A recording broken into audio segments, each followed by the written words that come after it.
10 seconds remaining. Windrunner at your service. Hey, what's up everyone? My name is Chappie, and with me is Hari from Dota Live, and today we are casting the ESL Finals to the ESL Dota 2 Easter Cup, and we are already in here a little bit behind, so let's just jump right into the picks. How are those going? Look pretty awesome, actually. I'm glad to see Silver finally in the banning and picking, captain's mode. It's sad to see him banned. This is the first opportunity I've had to see him played in a competitive setting, and I kind of hope to see him. Although I really hate the hero, so I'm not really that sad that he is banned.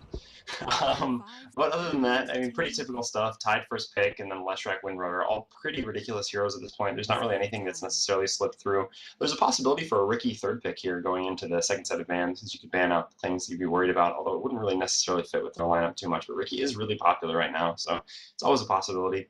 Other than that, I don't know, not really a lot to see. It is a bit strange to pick Enigma this early on, when the other team still has one pick left.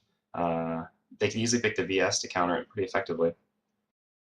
Yes, and let's see how well I can actually remember the team names. We just went over 404 and Qwert, I believe. Is that right? Yeah, the Radiant is Qwert, and the Dire is 404 not found.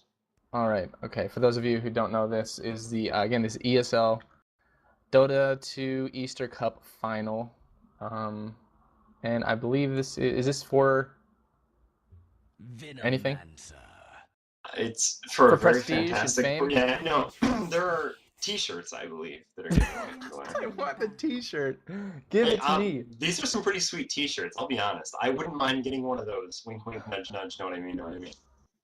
Oh my god! I remember playing in Complexity, playing any game, and all we wanted about they were literally the prize was called Dragon Bag, and all we cared about was getting a Dragon Bag.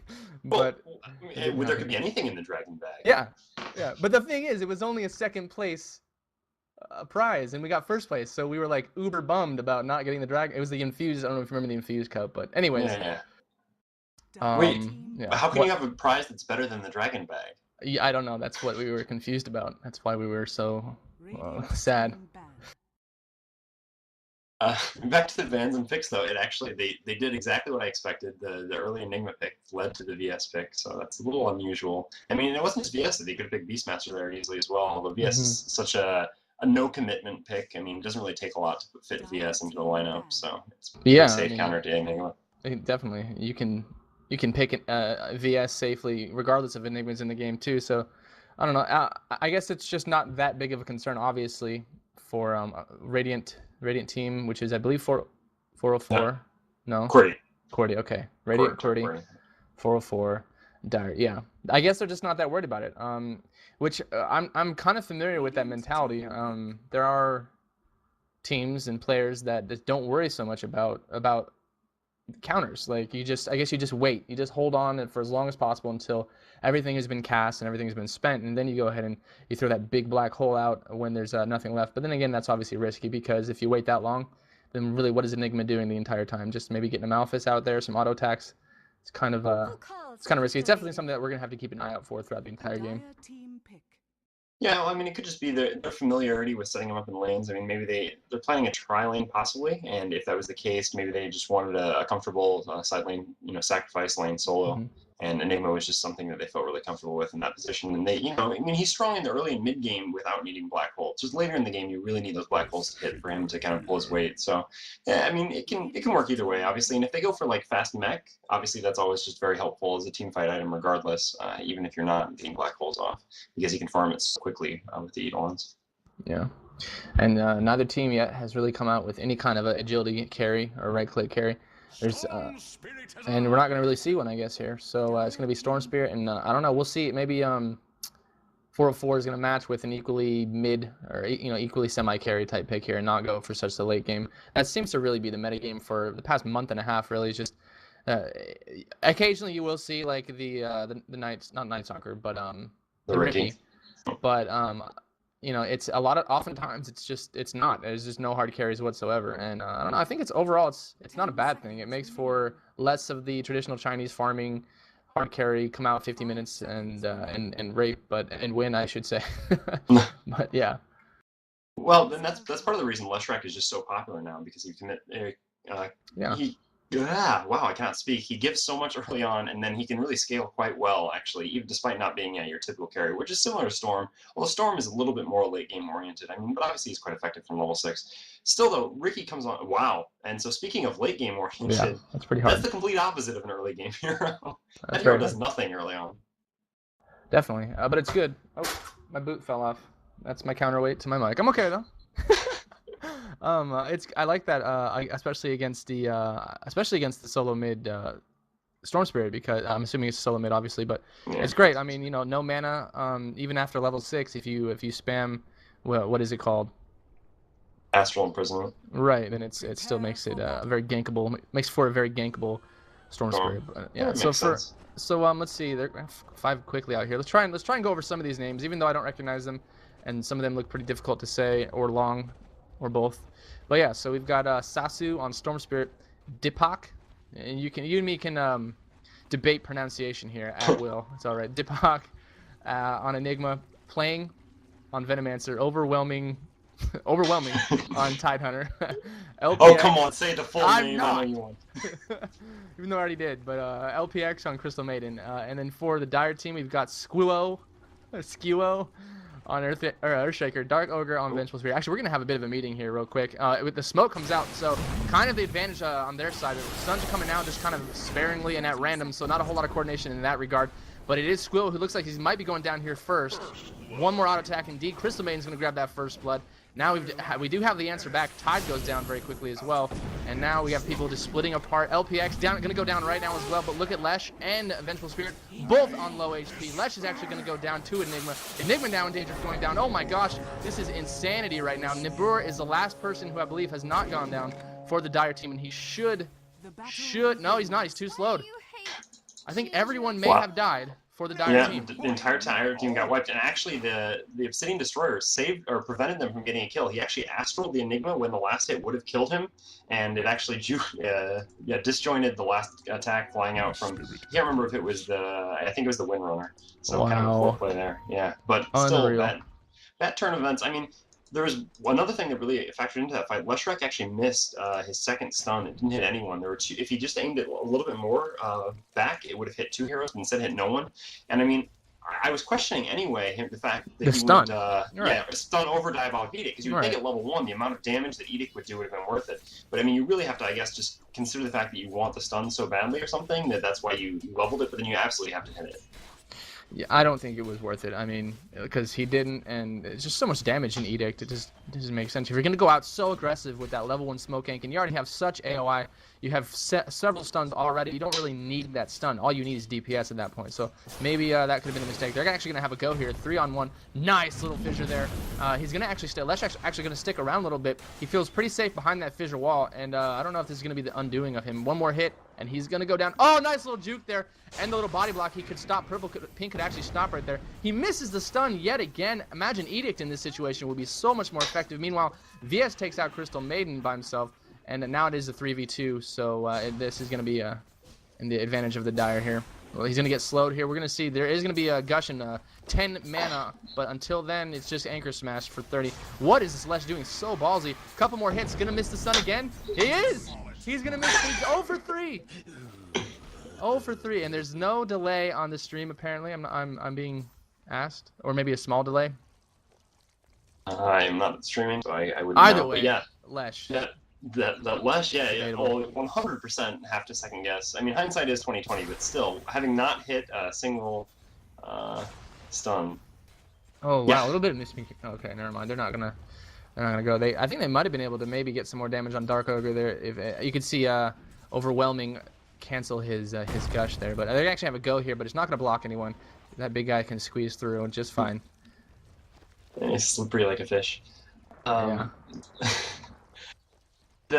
The other thing that I wanted to ask about is, why do you think the Leshrac was willing to stay there? I mean, he's only level 1. He knows that they're down at least 1 level because of the early. I mean, it's 5-2. You really think that staying aggressive after a Fissure? I mean, the Fissure block was great, and I thought it would have made it so they got out of there safely. Well, that's they what I ended up thought. turning it pretty well thanks to the Earthshaker like body block.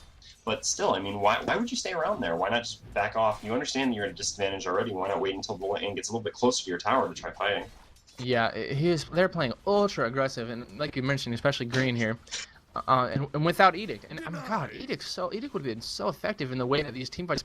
I mean, they've been team fighting. The first team fight was nothing but heroes. Obviously, there was no creeps in the lane to, randomize the Edict. And especially just that last team fight, there was going to be nothing. If he just had Edict going the entire time, it wouldn't even have been close. Wouldn't even have been remotely close if he would just Edict on the run away. But yeah, I mean, so I don't know. It's I do know. It's safe to say that getting that stun level 1 was a mistake. That's pretty much what we've agreed on.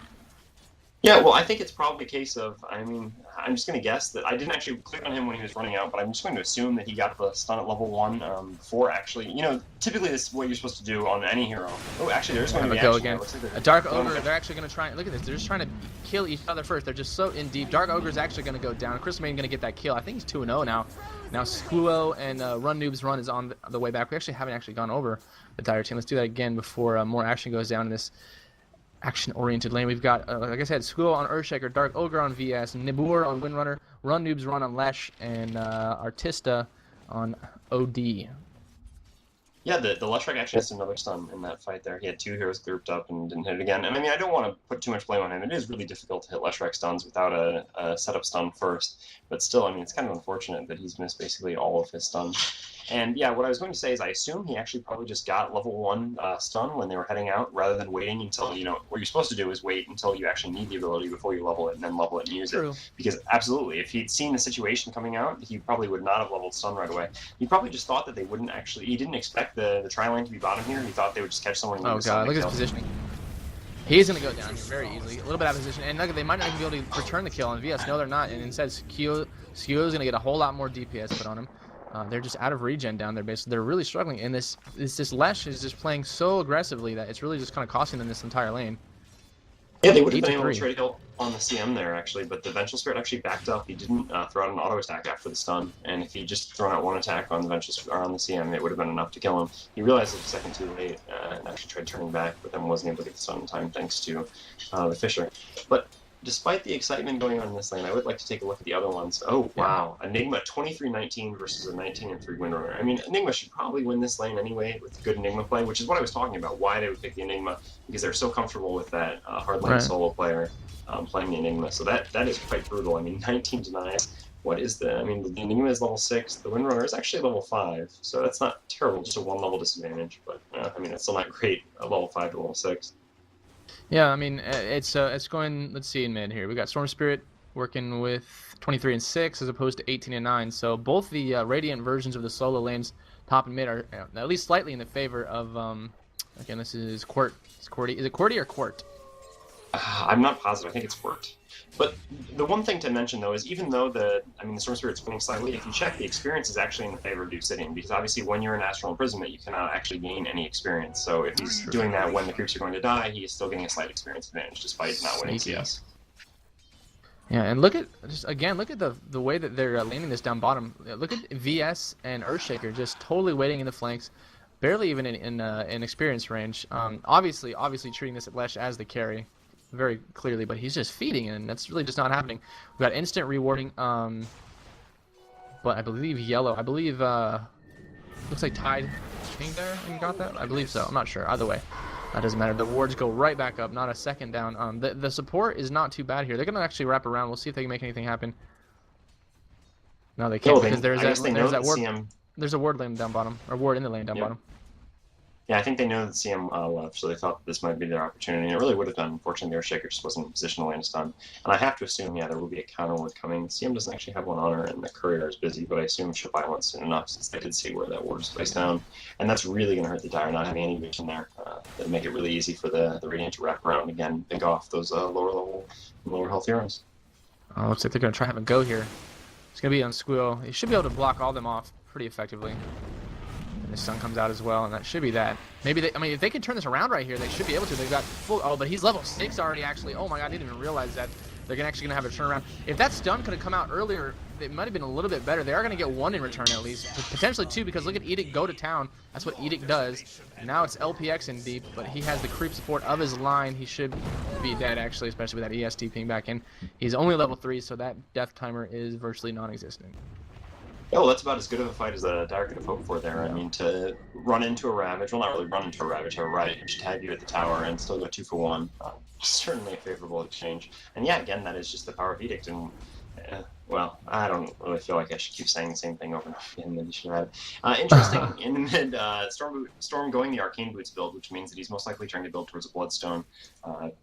Not super common, but at least a reasonable build. Obviously, having the Arcane Boots early on to get that extra mana, and then being able to convert it into a Bloodstone later, which is just a great item. Like Storm certainly doesn't hurt.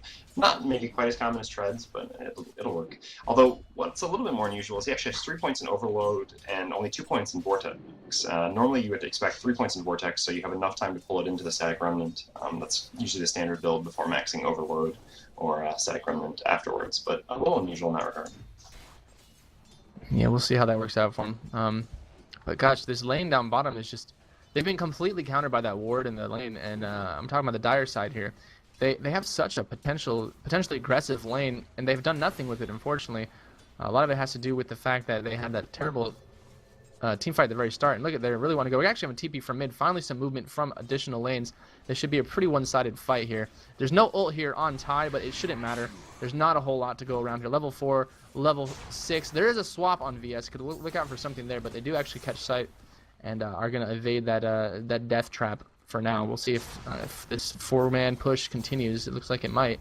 There's no... Maybe they're just going to stay here until ult comes. Look at this. Look how manly he's past the tower. His teammates are not there. Storm is able to skip the tower and come. But this Tide is going to go down before anything happens. Now Dark Ogre is going to swap himself. He's going to go down. And now this Noob is going to go down as well. So 3 do end up going down. Fisher's going to come out in about 2 seconds, 1 second. Let's see if he can... Oh, nice block with the Venom. Oh, and then he decides to stun the Storm instead of the Venom. No, for real, that was a really nice block, no doubt. But he goes down anyways because the Windrunner comes in finally from top. Some assistance from top. He should not be getting away from here. He's got no more mana, and it's going to be Artista most likely. He's going to actually bottle up here, and does have a TP, so this could potentially get away here. Oh my gosh! Oh, Astral! Oh. Unfortunate for Artista, not quick enough on the Astral. Yeah. And there were a couple things that happened bottom there that I want to talk about. First of all, the Radiant really had no one to blame but themselves for not being a more successful gank because they pinged the ward placement and they still haven't countered. If that ward had been countered, they wouldn't have seen the Storm wrapping around, and the Dire might not have played back as much. Also, the Dire made a pretty big mistake. Actually, the Vengeful Spirit swapping himself really hurt. The Edict probably would have finished off the Storm, but when the Vengeful Spirit swapped the Veno, it actually put the Veno next to the Leshrac as well, so the Edict damage was split up, and instead of killing one of them, it brought them both down to low.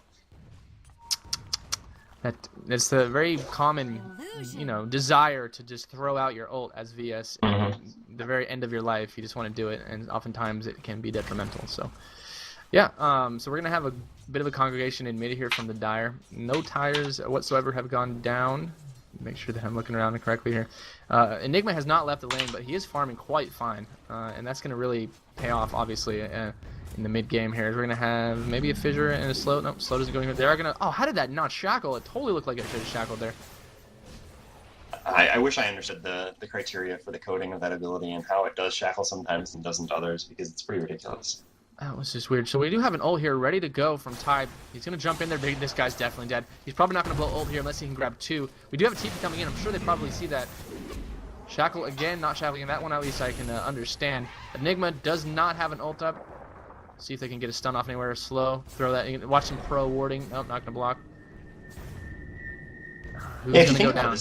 The Obsidian Destroyer is actually a really good pick against the Tide as well, because that's basically what Tide does there. He runs in, and you can't really focus him down because then the Kraken Shell's gonna trigger and he's still gonna be able to get his ult off. Although he actually doesn't have any levels in Kraken Shell, so if the Dire knew that, there's a possibility they might have just tried to kill him very quickly. Although they don't really have the burst DPS necessarily with an Obsidian on their team, but still, I mean that's great because anytime the Tide comes in like that, they can just Astral the Tide, and they've got basically 4 seconds to do what they will with the Radiant team. Yeah, that's a long time for how bursty this team can be. The potential of the Dire team. It's quite bursty if they can just focus in at targets. Yeah, I mean, it just kind of depends. Earthshaker is decent with burst damage, really needs the Blink to actually do real damage. And then obviously Obsidian needs items. But yeah, between the Leshrac, Windrunner, and Vengeful, they can actually get pretty good burst. Although I'm still not so sure enough to take down the Tide, like I was saying. But yeah, to take down pretty much anyone else, it would be... Yeah, absolutely. But show. All right. Yeah. And the Enigma actually pretty close to getting his mech now, about 600 gold away. So that's going to be great. Or the courier was just flying now, yeah. About 600 gold away, so that's going to be a real fast mech. Yeah. Which is, I guess, what happens when you just farm your lane for so long, and that's going to be real nice for their team. Yeah, let me actually go over any items. We just, like you mentioned, we've got Storm Spirit. He has those arcane boots and the bottle. He's got to be sitting on some gold by this point. He has about 1,500 gold. Now, we already went over Enigma. Just support items, working towards treads on Venomancer. Support items just on Tide. He does have that urn and a bottle, actually. Even he was bottom lane. And then finally, we do have some more smoke on Crystal Maiden. For the Dire, virtually nothing. We do have Windrunner at solo top. Does get the arcane boots, Ring of Basilius. Storm actually jumping in top. Storm up top. He's gonna actually go ahead, and we got the Ravage out, and my freaking screen is still. There it is. Dark Ogre in danger of going down. He should actually be okay. He's gonna be fine indeed. Now Blue needs to get out of town as well. The ult was just used there from Tide, so they have almost nothing. We do have Teal coming in from the side, but not a whole lot. He has no way to position himself for a decent black hole, which he does have off cooldown. Now Skew is gonna get burst down. Look at the nice levels here on Yellow. Is able to do decent damage. So it's a lot of burst, and they're gonna actually grab 2 now, because of this poor positioning and the slow response here really from the Dire. Oh, nice ult there from Artistic. He's going to easily grab 1 there and at least make something of this. Slow comes out. No one else there to back him up. Meanwhile, Nabur's going to go down as well up top. That's going to be 4 going down here. The only person alive is Artista, and he's going to be forced to run. Let's see if they try to head him off. And they're not. They're going to just basically leave that. Yeah, the Vengeful actually did end up dying to the urn charge as well. So, yeah. Nice fight for the Radiant overall. The initial fight didn't look that great for the Radiant, but just better positioning by their team going into the middle section of that fight and making it. I mean, it's just so difficult when you're up against Enigma. You really can't group up and fight at all, and without that ability to at least stand on a united front, they really lacked the capacity. I mean, they don't have really the items to kind of extend the fight. There actually looks like they might go on the. Who is that even that's trapped there? Oh, but the fish are actually missing. It doesn't really matter. He did have a haste, although it actually wore off just as he came out of there, but. Wait, did that mean that it casted while he was in Astral and it didn't go off? You know what I mean? Yeah. He fissured him while he was in Astral.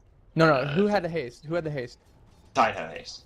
And did you? When did it? Oh, it was already casted. He was. He'd already had haste before. And okay. I interpreted that as he had haste, but it went off while he was in Astral, which actually now that I think it's pretty much impossible. Yeah. Astral, yeah. I don't think it can activate really because everything is suspended, right? Yes. Now we're gonna have a go here. Let's see the slow. Oh, the slow does come out. Nice little grab there from Artistic. Is he gonna be on the right side? Nice swap though. That's gonna be nicely done. He's gonna and Astral imprisons himself as well in the tower with the assist from the tower. They're actually gonna grab a kill there. So great use of swap there from VS. They're actually gonna pursue and see if they can grab anybody else. The stunt. There's no more mana unfortunately, even though the cooldown is off on pink and blue. Oh wow, that's a little bit dangerous. Let's see. He should be able to get away from there.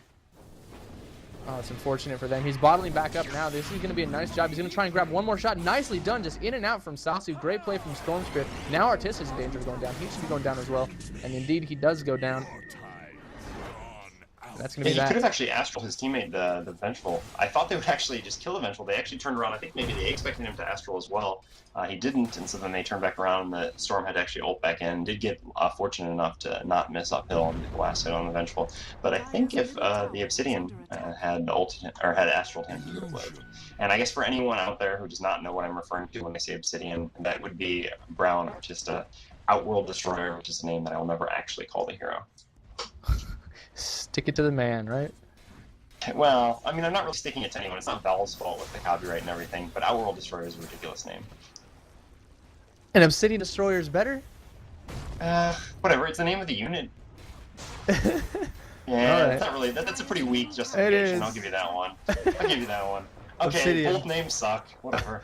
OD. Just call him OD. That way no one loses. No one loses that fight. Yeah, well, OD sounds sweet. It sounds like OG, and like that. All right. Well, let's take a look at the old gold graph. Who's getting Astral down bottom? Every time I hear that, I look. He just loses some mana. But yeah, so about 5 gold in the favor of the Radiant. We're going to have a bit of a push in mid here. Let's see if they can actually grab this one. Good pushing potential here with between Venomancer and Enigma. We'll see if this is going to be enough. They're actually going to go ahead and force the glyph. Do we have a response? We do have a TP in from Skewo. I'm going to go Skewo with that. And they are not going to be able to really initiate because these wards just slow down any kind of, I don't know, any kind of aggression too quickly. They're going to continue this push in mid, 3v3. We do have basically, and then it's kind of solo 1v1, 1v1 down bottom and up top as well. So we'll see how this goes. Windrunner put good pressure on the top tower and prevented the Radiant from trying to push in and take that mid tower because they would have probably lost top first and then had a TP, which wouldn't have really been very favorable for them. It is going to be really difficult for the Dire to try to engage when the Radiant pushes like that, though, just because of obviously having the Tide and Enigma ults up. Yeah, that's tough. Lots and lots of team fight, obviously, from the side of the Radiant. And after any blink comes out on either Tide or Enigma, and you got to imagine Enigma here, 1200 is getting pretty damn close. It's going to be really, really tough for a while, at least, in team fights for the Dire because they don't have a blink on Earthshaker, and they don't even have a... Well, actually, look at Earthshaker did finally pick up an Arcane Boots. So with the Arcane Boots, he should at least be able to spam waves enough to get blink eventually, and that'll be huge. That'll be absolutely huge because they're desperately going to need that AoE and that initiation. And here we go. So he's going to throw that out, see what happens. Yeah, Tide actually has a 4-step, opting for the poor man's wow. There's going to be a TP in behind here. It's the Obsidian. The Obsidian is going to be a bad spot. Gets a great ult off, but... And he actually he's going to imprison himself as well, so he's going to live. And he's going to evade the ult as well, so he should be able to get a couple kills here if he's lucky. One more hit is going to be enough for LPX. Huge damage coming out here from Artista. They're going to be on the run. Stun comes out. It is unfortunately going to miss yet again, and he's going to force himself to safety. But really just nice solo effort there from Artista, at least from what I saw from that team fight. Yeah, well, I thought he was out of position, but I guess I didn't account the fact, I mean, yeah, if you're out of position but you ask for yourself, the other team can't just sit there waiting for you to come out for 4 seconds when your team's coming in from behind. So, right. Yeah, that was actually just a really heads-up play by him, and yeah, it was definitely shown what was up there. The problem is, the thing I was going to say, though, I mean, it is really big for the Earthshaker to get the ult for them, but having a blink, not the ult, a blink so we can use the ult. But Earthshaker with a blink, even against Tide, is still not very effective because, you know, you can't really blink ult in on a team with Tide. Oh, the tower's going to get denied, and that just sucks. Ouch. That's so brutal. I mean, you get killed and the tower gets denied. You'd at least hope that if you're going to die, you should get one last right click on the tower. Just a bit of it. Well, I mean, it wasn't indecision on his part. He thought he would get out of there, but he didn't. Yeah. Anyway, as I was saying real quick, yeah, go ahead. Continue your thought. Before this fight starts, is that, yeah, because with the Earthshaker, if you blink in an ult on top of the team with Tide, the Kraken Shell is going to trigger, and the Tide is going to get the ult off, which is going to prevent the Earthshaker from comboing, which is quite annoying. So Tide, though, he's actually... no. Deciding not to pursue. Didn't have enough mana, actually, to force-step himself in and go for something there. Sorry, that's all I had to say. Not as effective as it could be. Yeah, it's a very good point, definitely. As that regen is going to be grabbed, bottled. How many bottles does this team have, actually? Let me actually go over some items. So, Force Staff, that's actually pretty important. It helps with the mana pool a little bit, and I like it. I really do. I mean, because he went bottle, he hasn't finished his boots yet. He has Urn. He's got nothing to really bolster his mana pool, so he kind of needed that, so that'll work out just fine. And meanwhile, let's see, we've got a Vitality booster, and Treads actually finished on Venomancer, tanking up as much as possible. That's going to help out a ton. And let me quickly look on the other team. There is a Hood, so if that pipe comes out on Windrunner, that is really going to be pretty problematic, obviously, for Venomancer and the team in general. There's not a ton of right-click from the Radiant. Very, very little, actually, until maybe some items are taken on Storm Spirit, but... That being said, and is there a mech coming out as well? No, there's no. Just the Hood coming out from Nabur and a mech. No mech. They definitely. Okay, that's gonna be a problem if the Dire does not get a mech against a Venomancer. They already have the Hood though, so they're well on their way towards some good team fight items at least. Yeah, I agree. It is a little bit unusual. I mean, I can understand rushing the pipe before the mech here. Oh, it looks like there might be a little bit. Actually, Ty can force-step himself in nicely. Oh, actually, he does have his ult, but doesn't have mana for it. He has the regen bottle. He's actually just gonna pop his stick charges and get his ult off. Earthshaker with huge ult, pulled up by the OD ult, is actually probably going to be enough to finish off all the Storm. Actually managed to disjoint the attack. Let's see if they can catch him. He's at 450 mana, so they should actually... Oh! Force-step! Oh! Big force-step by the OD there. MVP, Brown. Big play. Alright, well, this Tide is nicely done. A little bit of a snipe there. He's going to... I'm not just going to go down like that. I'm gonna show you how Force Staff right back, and he's gonna grab a kill there as well. So very back and forth game, 23-16. They're looking for maybe another one right here. They can easily get this. Very low HP. Newt running again, just this careless, semi-careless play, and we'll see if it's gonna be. Oh my gosh! I was gonna say if he got away there because of that ill-advised anchor smash, that would be pretty funny. But no, they are gonna go ahead and pick that one up. And yeah, it's 24-16. And I want to say that's a pretty decent feed on Lesh. Yeah, I'm a little bit surprised. Well, I mean, there are a couple things. Yeah, the Leshek was just playing up too far. His Yeah. teammate, I think, could have force-staffed him. I'm pretty sure it was off cooldown. But more importantly, as soon as he got Ice Imprisonment, when he did force-staff him, he could have Astraled him, which would have negated the Ice Imprisonment damage and a fair amount of the Urn charge damage. I'm not sure if the Urn might still have killed him or not, but speaking of the Urn killing him or not, this Tide is actually going to consider doing something really ballsy here. Once Gush is on cooldown, he's going to force-staff himself in and go for the kill, but the force-staff was actually going to be enough to save him life. Oh. Tide's actually way out of position now, but he does have a haste. Oh. Only a little bit left on it, though, so they might actually be able to CC him down long enough where the haste will actually run out. Yeah, it's down about 2 seconds here. We'll see. He's gonna walk through this tower, and the Lesh is gone. He's done. Peace. Peace out, bro. Well, almost made a big play, but not quite. Almost. I liked it. I liked a little bit of a bait there from Artista. He kind of he knew that he had that force staff, and he knew that Gush probably wouldn't have been enough to kill him in one go anyway. So he was probably fine. Not to mention he also had Astral. So there's actually very little probability of Artista getting killed there, regardless. Like very little, very little. Very. If I can emphasize that, especially Artista. Honestly, if you've mentioned anything, he's kind of been a little weak in astraling his teammates, but he's definitely been spot on in saving his own life. So. Yeah. You would hope as much from a player, but yeah, you're absolutely right. I actually want to talk a little bit about that Tide Force Staff. I do really like it. I think, the idea of having the Blink instead of the Force Staff on Tide, which costs approximately the same thing, is that usually you want the surprise factor of blinking in and getting the ult off. But when you're pushing as a team, there's not really going to be a surprise factor. I mean, when you're pushing a tower, there's not really anywhere that you can hide as a big fat Tide. The team's not going to see you and not going to know what's happening. So the idea instead, just kind of having him in the front while they're pushing, and then if the other team kind of gets in position, you just force staff yourself in and get the ult, which can also be used defensively if you guys overcommit too much. So I definitely like that decision if they continue to use it, in a pushing aggressive fashion rather than just defending and farming, which we'll have to see. Oh, yeah, that actually makes complete sense in the way that you play a Tide, obviously. When you're pushing, as you mentioned, you keep that Tide up front for obvious reasons. And when you have a Tide up front, Blink is rendered completely useless. It's a wasted 2150, whereas the stats and the abilities of Force Staff are completely utilized by Tide Hunter. So I completely love that Force Staff instead of a Blink, at least in this setup. So they're going to have a bit of a smoke. And is he smoked? He is. He's just not smoked on my screen. So they're going to be roaming around here. Did they smoke before the... Oh, they're going to catch someone here. Nabur should be going down here for sure. He's going to wind run. And Force Staff, actually. Nice. He's going to get away just fine, actually, with all of the assistance there from the teammates. But that's going to be that. They're going to be aware that they're all there. Artista's kind of in his own little area, but it's not going to matter. He does have that Astral Imprisonment for his team to respond, but nothing comes with that. Yeah, Artista opting for the BKB before the Hex makes sense when you're against a Tide. I mean, BKB is basically the most core item for any hero, any semi-core hero, and especially a carry against a team with Tide, because that lets you move in and not have to worry about the ult. As soon as a few heroes have BKB, it kind of neuters the Tide, changing him from one of the most imbalanced heroes in the game to pretty, well, not necessarily useless, but a lot less effective. Mm-hmm. So I do like that pickup, although it is going to suck. I mean, it means his damage is still going to be a little bit lacking. His damage is beast, though. Well, I mean, yeah, his damage is nice, but I mean, it's not Hex nice. It's not Mystic Staff nice. But I mean, yeah, it'll still be good. Yeah, but I will follow up on that and say that BKB is doubly nice because not only, like you said, does it negate kind of a Tide Hunter's effectiveness, but it completely negates Venomancer's effectiveness and Crystal Maiden as well. So, I mean, BKB in that regard is amazing. I mean, it's an amazing trade-off. Sure, you don't have quite the damage, but you're not taking even, like, remotely the same amount of damage from abilities that you would be otherwise. The only real concern there, obviously, is the Enigma ult. But aside from that, I mean, BKBs are the item of the day here for basically the dire side.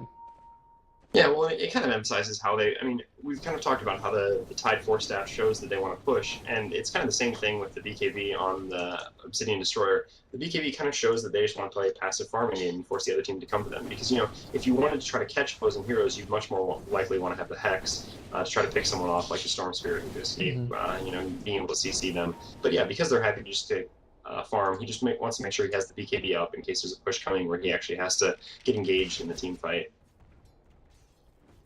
Indeed, we're gonna make a bit of a catch here. Oh, and the Shackle falls out. Nicely done there. Nice coordination. They should easily get this, and there's no team to back up Deepak.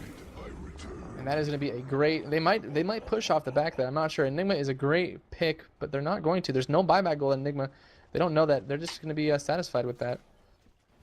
Yeah, well, I think I mean, they had to use the OD ult to get that kill because the problem was they realized that CC was about to run out on the Enigma, and they were afraid of all being grouped up right there and getting caught in a black hole. So it was a smart decision, but unfortunately, without that ult, which is one of their biggest, I mean, as we talked about, they don't really have a lot in the way of team fight abilities, and that's basically their most important one, at least until the Earthshaker gets his ult. I mean, gets his blink, which he needs for his ult.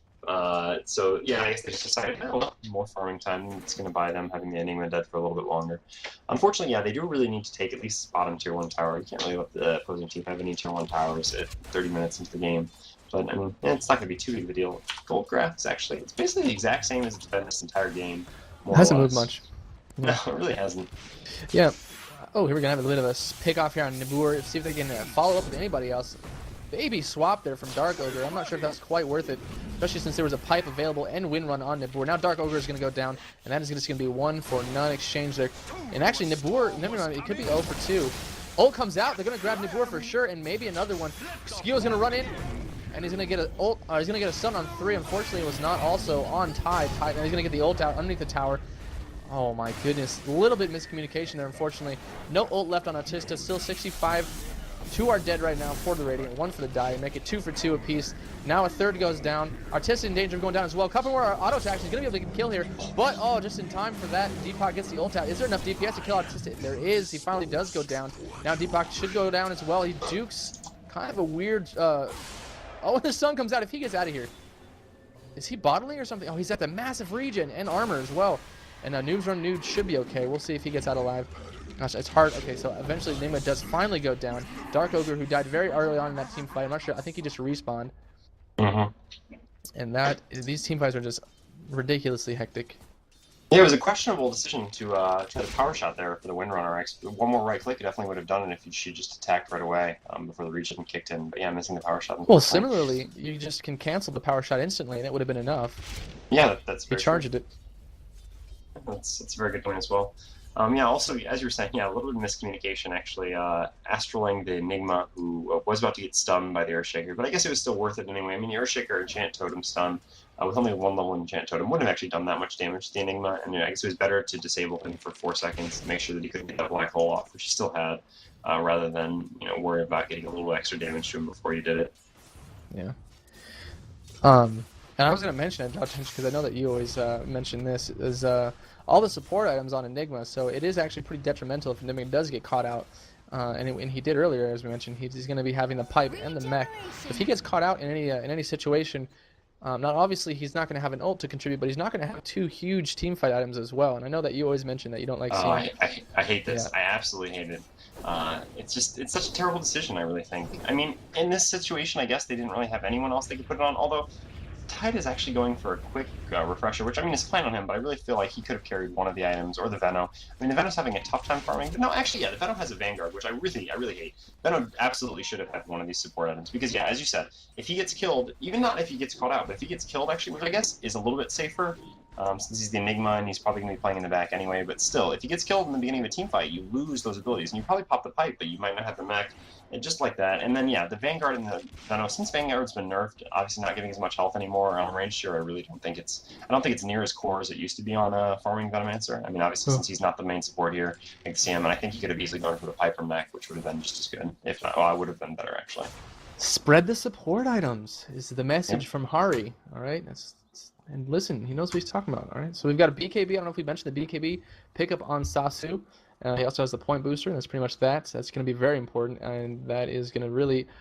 I mean, they have such great initiation right now, especially with that. There's really nothing that goes through just the Dark Oak, just a Vengeful Spirit swap that goes through BKB. Not a whole lot he has to worry about. But although I will say that is actually very useful, because typically Storm Spirit's going to BKB going on somebody, that somebody's going to die, but that's not necessarily going to be the case now with VF, so it's worth mentioning that. And I want to make sure I don't miss what's going on down here. Any other items that were picked up?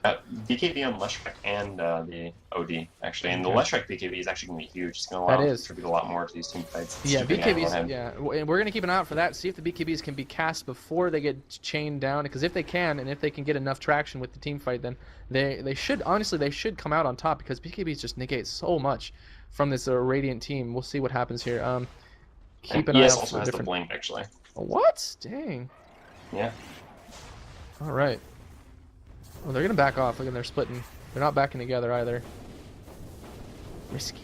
Yeah, Windrunner doing a job, doing basically what you should always do. I mean, I think I brought this up before in games, and I mean, it's pretty much common knowledge at this point, but anytime that a team is pushing you with 5, if you can, you have at least decent vision on the map, which actually they don't have vision. Oh, and there's going to be smoke, so I'm continue talking about that. Ooh, don't. He could force in there and just do work. They see him. Yeah, his team was just a little bit too far behind, though. The Force in and Ravage would have caught 3 or 4 there, so it would have been a nice play, but yeah, I think his team was just too far behind to follow up, so it wasn't really worth it. Maybe if you'd have a blink on Enigma, that would have been a good call, but not so much. But yeah, no. So as I was saying, basically anytime you're getting pushed by 4 heroes, the best plan is to have at least one, well, not at least, basically one hero solo farming a side lane, and in theory pushing it, and then your other 4 heroes defending. Because 5 pushing into 4, they can't really just run into a tower with most hero compositions. So it's going to take at least a little time, and you're going to see it coming. So as soon as they start to trying to engage at the tower, then the other person can TP. In theory, you really only want one person doing this, because obviously as TP scale in time, the more heroes that TP to the tower, it's going to be a little more difficult if you have more than one hero off farming somewhere else. But that's exactly what the Windrunner did here, and it was perfect because while... Oh, we're actually going to go here, Dark Ogre. While they were trying to get that counter ward, indeed they did get the counter ward, but with the VS's live, we'll see if anything else really more comes from that. No, just the unfortunate life of a support player. Alright. It sucks, man. It's not fun. It does. Yeah, get a counter ward, die in the process. There's nothing you can do about it. Yeah, well, you know, the problem is you're like, okay, I got a counter ward. Teammates come help me, and they're like, nah, bro, we're farming. You're like, come on, you're going to complain if I don't put these wards up, and they're like, yeah, we are. But you won't. It's just terrible. Well, it was kind of, I will say, it was kind of, wasn't exactly top level counter warding. I mean, because he was sitting underneath the cliff, underneath the ward, in essence, waiting for the courier to come out to get sight. So that probably wasn't recommended. That's strange too, because it's a vengeful spirit who you can usually howl for sight. Yeah, I think what happened is, and this is not too uncommon, is that he did use his sight, and he probably just got completely owned by the miss rate, and nobody else was able to help. Yeah, well, as much as I hate to say it, that is one thing I feel like, well, I don't know. League? Never mind. No, it wasn't League, is it? It's just Han. What does Han do? In Han, it's just 4 hits to kill a ward automatically. No miss chance. What? You can't miss on a ward? Nope, you cannot miss on a ward. When did they make that change? I don't know, a long time ago. Back when the game was at least remotely still competitively viable. which is a long time ago. That is several years now. Yeah, basically. Yes. But honestly, I'm a huge fan of this change. I mean, basically anything to remove randomness from RTSs is, you know, okay in my book, which is obviously why, you know, in StarCraft 2 they did remove the uphill miss chance and tried to replace it with a slightly less elegant solution. But still, I mean, it shows that people are trying to remove any semblance of randomness when it's not necessary. And I think in the instance of killing wards uphill, it is really not a necessary randomness. I can definitely agree with that. I support +1 Hari. Yeah, unfortunately, I think that I hate to say this on the Dota stream, but I think Dota players are a little too ingrained in tradition that it's probably unlikely this change will ever be made. But yeah, that's definitely true. That's definitely true. But we digress. All right, so Rosh, Bean, going. Okay, there's actually no vision. They are not aware of this Rosh attempt right now. They can speculate, and they indeed will look at right now and see it, and they'll be alerted. But that's going to be that. So we'll see if they press in. No, they just want a team fight at this point. I really feel like Radiant probably feel like they have the advantage, and they do have still that 5k gold advantage, which at this point is virtually nothing, and it hasn't even changed. Just except for the start of the game. This game has essentially just gone flatline. It's just been like parallel even throughout the entire time. Nice little smoke flank here, actually. They are not going to be aware from this, and this is going to be a great positioning here, actually, for the Dire side to see who they catch. If they can catch Enigma here, that'd be huge. Oh, just unlucky for them. Enigma is right on the side there. It doesn't matter. Astral. Yeah, potentially. We'll see if that is going to cost them. And what's going on the other side of this fight? No. That's going to be that. Look at... Where's the whole team? I mean, it was great. There we go. That Black Hole did absolutely nothing, unfortunately, for that team. The Ravage, on the other hand, does do a good deal, but look at the BKB comes out. Ultra effective. Edict doing work. Edict's going to go down and finish that kill. Dark Ogre is about to go down as well. He's going to be just fine, though, because there's too much DPS coming out from his team. Oh, I spoke too soon. He goes invulnerable and gets close enough to get that kill. Good old invulnerability while you're ulting there for Storm Spirit. That saved his life. And yeah, it was a 4-for-3 trade in the favor of the Dire. Yep. Could have been better. Wouldn't you agree? Yeah, I think it absolutely could have been. I mean, like I said, questionable astral, and I think my statement panned out there. I mean, if you hadn't popped the BKB as the OD, maybe it would have been a little more acceptable astral. But he pops the BKB with the astral, Yeah. or he pops it maybe right after Redundant. the astral. But yeah, exactly. What's going to be happening to him? I mean, I guess he's maybe afraid of the storm jumping in. And then the other problem was actually the ES, and he poorly coordinated once again. The Fisher actually just barely before the astral wore off, so the enigma came out not stunned, which maybe if that had happened too, it would have been a little bit different. But yeah, unfortunate in that regard. But still, I mean, a 4 for 3 when you have probably better late game than the opposing team is not. Oh, the look at worst this thing in the world. manly Nabur. Just gonna ignore this, but it's gonna be a 2v1 here in a moment. Here, we'll see. Unfortunately, there's just treads here on LPX. He's unable to get close enough in time. But yeah, Nabur, nice little play there. Gonna grab that tower down bottom. And after that team fight, you'd think that, yeah, look at, indeed, the gold graph now swooping down steeply towards neutral. Back to 3k. Disadvantage for Dire, advantage for Radiant. As far as experience goes, that's a little bit more different looking. The Dire now actually is in the lead, 2k. Not a whole lot, almost nothing to speak of. Let's go ahead and look over items one more time, see if I've missed anything. We do have pipes for both teams. We do have a mech for one team. Mech for the Radiant, I believe, yeah. No, still no mech, actually. Almost has his hex. Nibur, yeah, he is close. The drums, so we do have drums for one team and not for the other, and mech for one team and not for the other.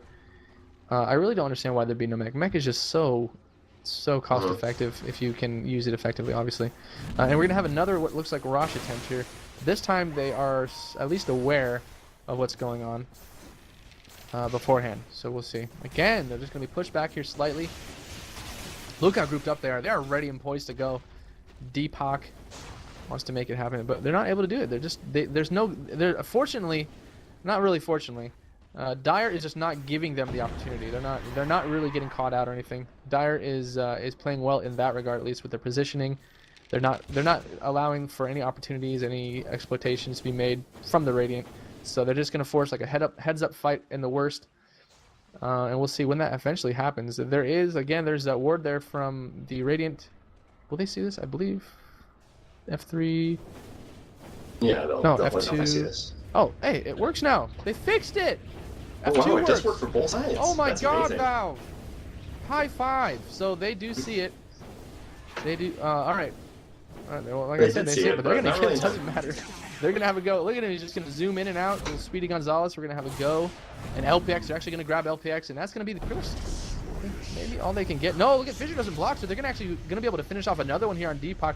Deepak again gonna go down. No ult. He did actually get both of his his ult is up and he's alive still, so we'll see. Maybe they can turn here. Oh, he's not gonna be able to. He's gonna get taken out there just too quickly. No buyback allowed. Playing is gonna go down as well. Nice Fisher canceling the TP, and that should be that. 3 go down plus a Rosh in their favor, and that is quickly. This is quickly now momentum just beginning to become out of control here for Dire. Yeah, there's something I wanted a little while ago, actually. The Vengeful Spirit, for that first Rosh engagement, did a great job knowing exactly where the ward would be placed by the Radiant.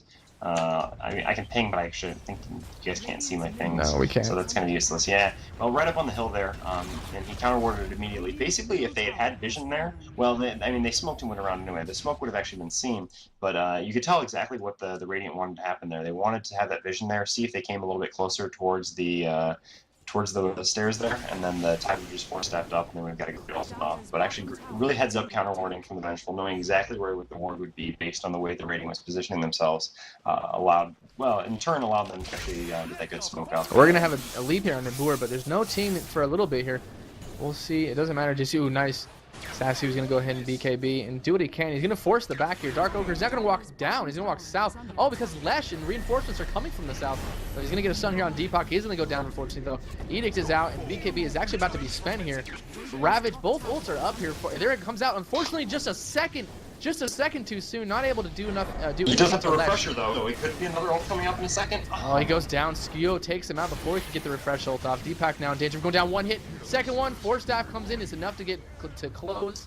And that is going to be 3 dead, and now 4 actually. The only person alive is Storm Spirit, and again, this game is just quickly spiraling out of control. Yeah, the BKBs are just too much. The Radiant really didn't force enough team fights before.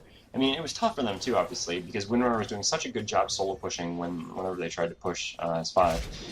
But oh, actually, oh wow, nice snipe by the Storm Spirit. Picks off Nice. the Aegis on Obsidian in the middle.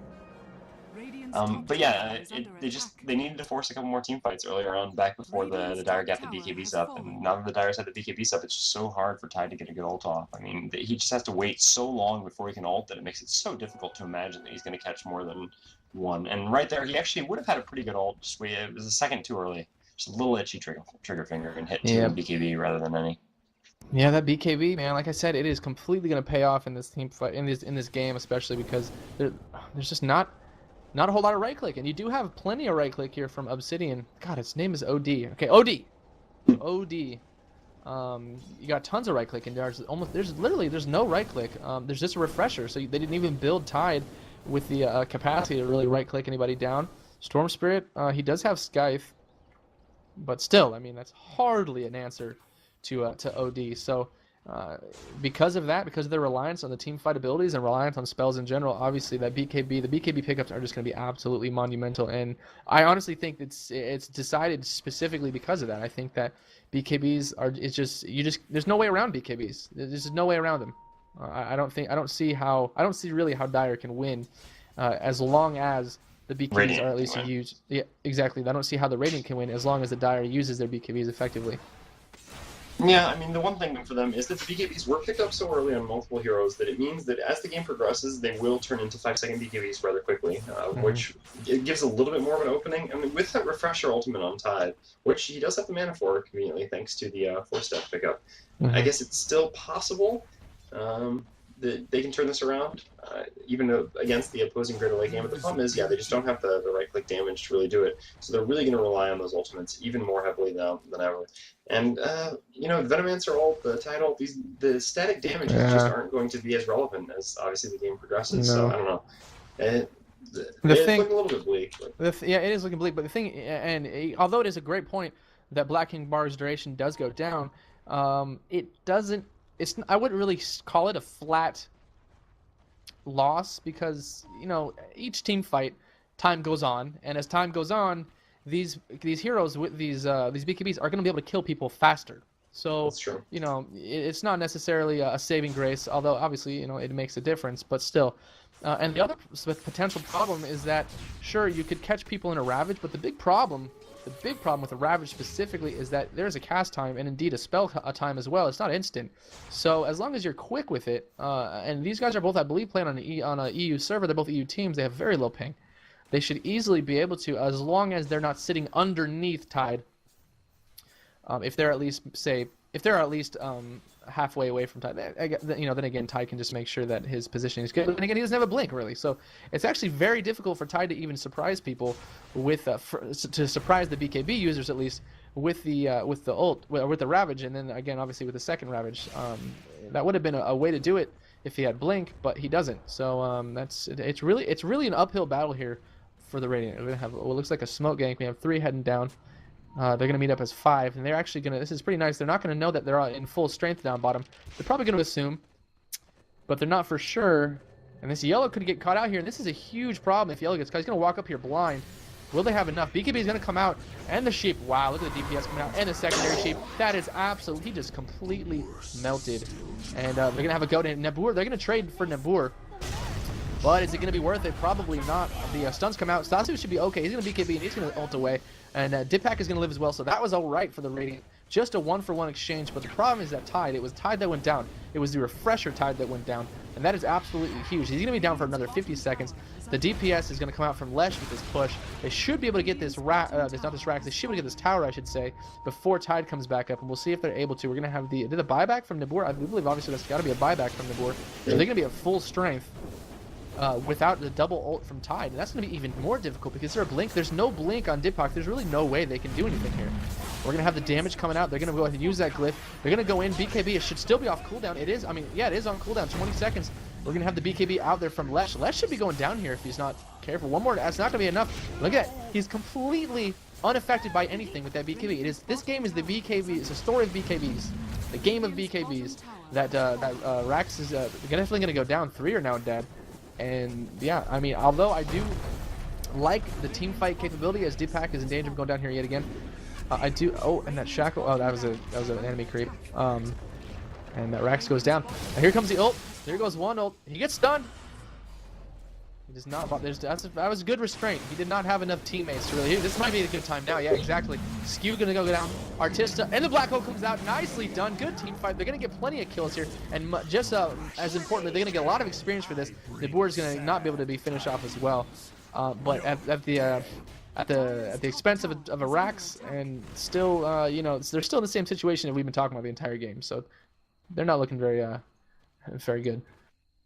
Yeah, it was a nice turn there at the end, but yeah, after you lose Rex, it's not so relevant. It's actually, you kind of see their mentality. Actually, in the woods, after the tide had gotten picked off and after they killed the Windrunner, all 4 of the Dire actually clumped up enough that the Enigma actually, and he was right on top of him. He could have actually got a black hole that would have caught all 4, but you could kind of tell that just because the tide had already been picked off, he just didn't figure it was worth it, or he didn't really have it in his mentality to consider black holing there without the tide up.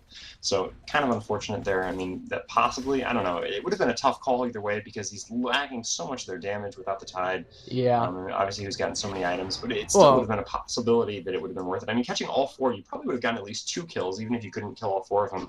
And then that probably would have been enough to at least save your rack. So I don't know. It's tough to say. Yeah. But then you wouldn't have the black hole. And if you miss even just one of them, you probably, I mean, you guaranteed lose rack. So yeah. It's tough to call. And they're gonna actually catch Nabur here. At least they should. He does have force and pipe, but he should definitely go down here. So they're gonna. That's a nice little smoke gank there. And actually, in fact, they didn't necessarily utilize the smoke or have a need for the smoke there. There's no wards on the top side of the map. But as you were saying, as far as the Enigma ult goes, I had a point. Yeah. The damage, they just lack damage. There's no burst. They lack 2 forms of damage: burst damage and sustained like right click damage. They do have, and just right click damage. They do have dot damage, I guess, which they really can't even rely on that anymore. And they have what, CM, baby, you know, some AOE damage. I mean, there's just no damage. Like you were mentioning, you might even be able to get 2 kills, and that's if I really think that's if you're lucky. It's just Blink ult comes in there. Sasu actually got that BKB off beforehand, so this could still potentially go in their favor, but it doesn't look like it because the damage is coming out. It is coming out hard from Brown. Brown's on the hunt. He's gonna grab that kill as well, but unfortunately unfortunately, look at that, 4 are already dead. So much damage coming out, and they just have no answer for it. What does the tide do? Why? Yeah. He has 4 staffs, so I guess he figures that he's fine. But you're just playing with fire here. I don't understand why you possibly be saying that. The question is, what are you accomplishing, really? That's exactly my point. Maybe he was just hoping to stall them because he didn't want to come push the mid racks. Just look out appealing, I guess. Yeah, and they're indeed going to do that. I guess he probably just maybe understood the game was probably over at this point. That's why he was just, it's kind of a defeatist attitude up there. I don't really know. Do we know if this is the best of 3 or best of 1? I believe this is a best of 3. The semifinals were best of 3, so yeah. Best of 3, nice. Points out. And yeah, by the way, a big shout out to our streamer here, Holy for the win, making this possible. Well, I think Chappie could actually stream, but I certainly can't, so I'm happy. Oh yeah, Chappie, you can do all those shout outs. I don't really know how to do that stuff. What? I didn't even hear what he said. Follow us. Oh, but speaking of following things, look at 2 BKBs, absolutely ineffective ult right there. BKB greater than Tide, BKB greater than the entire team on the Radiant, and that was going to be GG. Well played. So we're going to have the first game go to, who is this? This is 404 that wins, right? 404. Yep. 404 is up 1, and we're going to be back, and follow us. I don't actually know all of the, I'm assuming everything is just Dota Live. So, right? Holy, correct me if I'm wrong. Twitter, Dota Live. All right, on the stream page, Dota Live Net. You can follow us in every facet there, I believe. Facebook, Dota Live Net as well, or what? Holy, okay. Holy's probably mad at me right now for not knowing that. But oh well, we're gonna go to game 2, Provenge. All right, well played. So we'll be right back, guys. Don't go anywhere.